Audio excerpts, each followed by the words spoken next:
Hi, Karl Frisch. Hi.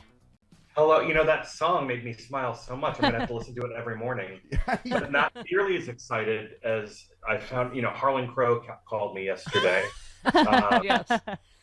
And Dexter, he's finally going to pay for Dexter's obedience school. Is he? That's fantastic news So, for you. Very fortunate to have him paying the tuition there. I mean, Karl, seriously, we can joke, but this is just the most blatant corruption ever. And I mean, in any normal world, he would be forced to resign. But he won't. All the right-wingers will defend him again. It doesn't matter how many of these stories come out, right? I mean, we're going to find out in like a week that they have joint bank accounts together. Yeah. That they were registered at Macy's together for matching hand towels. I mean, it's even one of them, like, the fancy trips. Okay. The private plane. But you're like, his mother's rent, his son's school tuition at fancy school his whole life. I mean, it's blinding, the corruption, isn't it? It goes on and on and on. There's more there every single week. And so John Roberts has a choice to make. Is he going to move forward with real ethics reform within the Supreme Court, which would not take much work, by the way? Yeah, it would cover his wife, so I'm going to say no. Right? They could start just by following the same code of ethics that every other federal judge has to follow. Yeah. And then take it from there. They should probably have a higher code of ethics than that. So he could do that, or Congress can do it for him. But something tells me that Republicans are not going to go for it.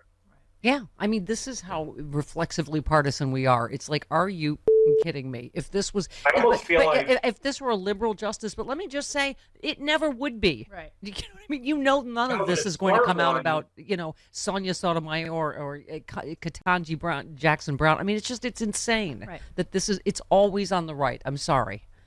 Well, I remember when Sotomayor was in contention and they were like, oh, she's so rich. She has $1 million house in New York City. And I'm like, oh, that sounds like a lot. And then they said it was 500 square feet. Yeah. But, one of the liberal justices could put this all to sleep right now and just go find a billionaire to write some checks for them and pay for some things. Yeah. Leave the papers, and then all of a sudden Republicans would probably be willing to do something about it. But how do we, rather than whining about it on my little basement fart joke radio show, what do we do about this, Karl? Because I'm so sick of can you imagine if they found out that, George Soros was paying for, Sonia Sotomayor. Right. Yeah. Right. Yeah.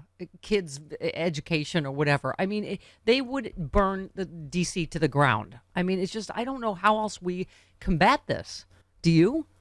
Two things. One, people need to reach out to their senators, particularly if they have Republican senators who serve on the Judiciary Committee, and let them know that they care about this issue and that they expect something to happen.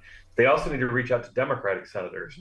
When it comes to the Supreme Court, a lot of times senators don't like to rock the boat. These hearings have been insightful, but they need to subpoena Roberts. Yes. If he's not going to testify. Yeah, no, exactly. I'd like to see Roberts defy a subpoena. Wouldn't that be something? He can order it to be defied. The questions everyone's been asking forever, we know they're not good answers to who paid off Brett Kavanaugh's gambling debts and all that stuff. I mean, it's just, you can tell, it's just that they're just corrupt to the core on that side of the court, all the way through John Roberts' wife, getting all this business that you know was intended to sway her husband on issues before the court, right?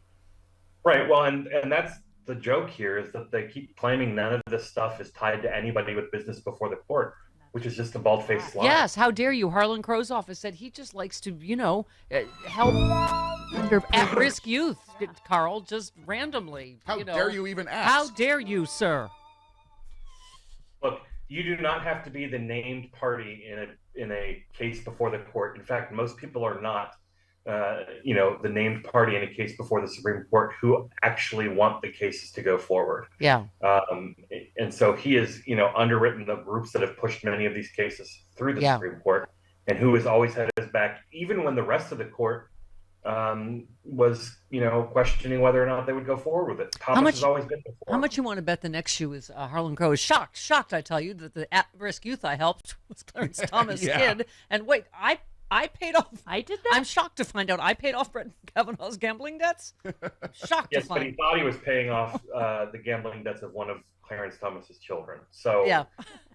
He didn't realize that it was one step away. So, Karl, here we go. Another day in America. A man accused of opening fire in Atlanta medical facility waiting room yesterday, killing a woman and wounding 4 others. 3 are in critical condition. Was just arrested after a manhunt. Again, they know he had an appointment in the facility, but no other word on what the motive is. Doesn't matter. I mean, at this point, it doesn't matter. I mean, the motive. Look, as long as these weapons are available to anybody who wants them, there could be any motive for these shootings, and every week we're going to hear about a new one. Yeah, where is Raphael Warnock? I just thought, it got 5.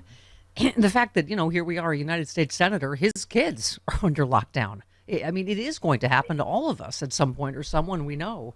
Here he is. My own 2 children were on lockdown this afternoon.